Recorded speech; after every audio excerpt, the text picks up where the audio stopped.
There's a story that I love. I shared it a while ago, and I have to share it today because it's so apropos.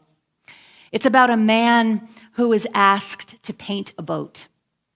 He brought paint and brushes and began to paint a boat, bright red, just like the owner had asked him to do.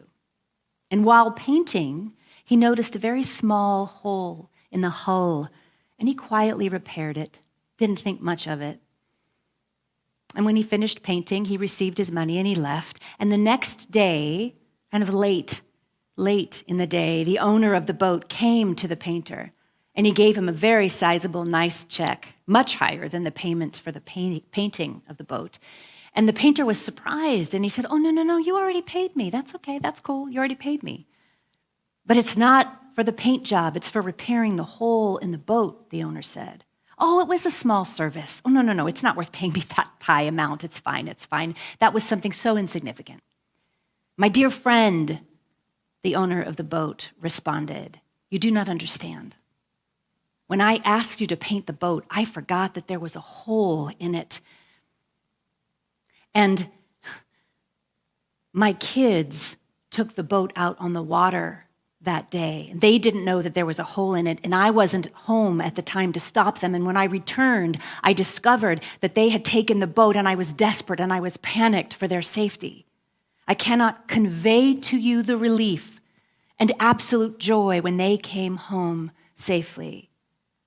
I examined the boat, and then I found that you had mended it. You had repaired that hole.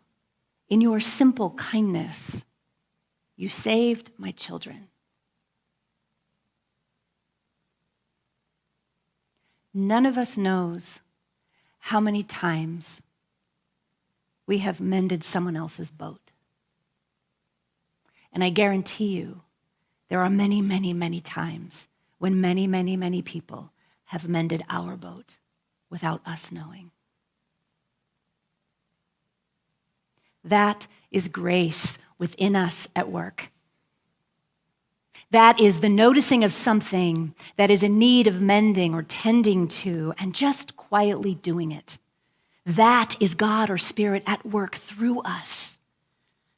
And that, my friends, is the action connected to the remembering that the collective heart is holy and the collective soul is sacred, every single one of us.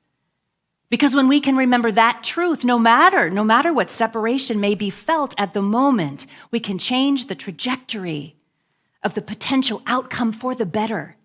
In those moments that we mend someone else's boat, whoever they are, when we care for them in whatever way that we can, we are participating in the peace process on this planet. Let's do more of that, my friends. Because if you're thinking about it, if you're thinking about doing this, of mending someone's boat, keep in mind that in doing that, you are potentially, metaphorically, saving their children. You are saving this world. Every small act of love saves this world. All of it. And it takes all of us.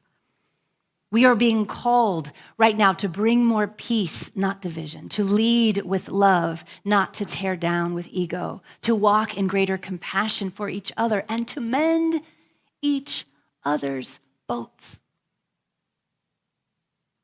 So I invite you to go out into this week and notice the times when you have an opportunity. Notice when you see that hole in the boat. I invite you to stop and take a breath and ask yourself, what is mine to do here? Is this mine to ignore?